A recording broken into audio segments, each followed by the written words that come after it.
महापौर आरक्षण सोडतीचा मुहूर्त ठरला। 22 जानेवारीला 29 मनपांसाठी आरक्षण सोडत जाहीर होणार।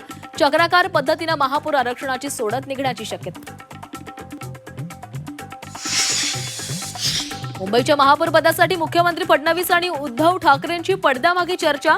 सूत्रांची माहिती, कल्याण डोंबिवलीत शिंदेंच्या फोडाफोडीला शह देण्याचा प्रयत्न असल्याची चर्चा, तर उद्धव ठाकरेंनी मात्र चर्चेचं वृत्त फेटाळलं।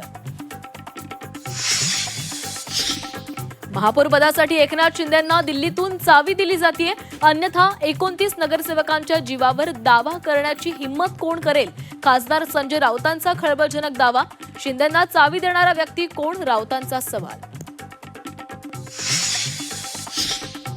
ठाकरे बंधू काँग्रेसचे नगरसेवक फुटणार नाहीत, शिवसेना आणि भाजपमध्ये फोडाफोडीचा खेळ होणार, खासदार संजय राऊत यांचा दावा। पुढील 8 दिवस मुंबई बाहेर जाऊ नका, मुंबईतील नवनिर्वाचित नगरसेवकांना भाजपच्या सूचना। महापौर पदाचं आरक्षण जाहीर झाल्यावर भाजप सत्ता स्थापनेचा दावा करण्याची शक्यता। ठाण्याचं महापौरपद भाजपला मिळावं, भाजप आमदार निरंजन डावखरेंची मागणी। शब्द पाळायचा असेल तर महत्वाची पदं मिळावी, अन्यथा विरोधी बाकावर बसू, डावखरेंचा इशारा। पुणे महापालिकेमध्ये महिलांचा दबदबा, यंदा 165 पैकी 88 महिला नगरसेवक। महापौर पदीही महिलेला संधी मिळण्याची शक्यता। नाशिकमध्ये 12% मतदारांची नोटाला पसंती, 211 उमेदवारांना नोटापेक्षाही कमी मतं। 91,000 मतदारांनी निवडला नोटाचा पर्याय। मनपाच्या 20 जागांवर नोटाला 1000हून अधिक मतं।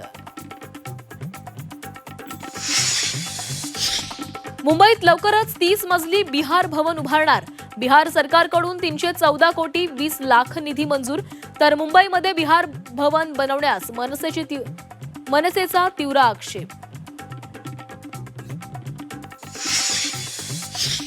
शिवसेना पक्ष चिन्हाबाबत बुधवारपासून सुप्रीम कोर्टात अंतिम सुनावणी। सरन्यायाधीश सूर्यकांत यांच्या खंडपीठासमोर होणार सुनावणी।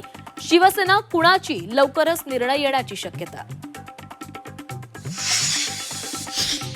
महाडमधील राष्ट्रवादी शिवसेना राड्या प्रकरणी गोगावलेंचा मुलगा पुतळ्याला अटक का नाही? उच्च न्यायालयाचा रायगड पोलिसांना सवाल।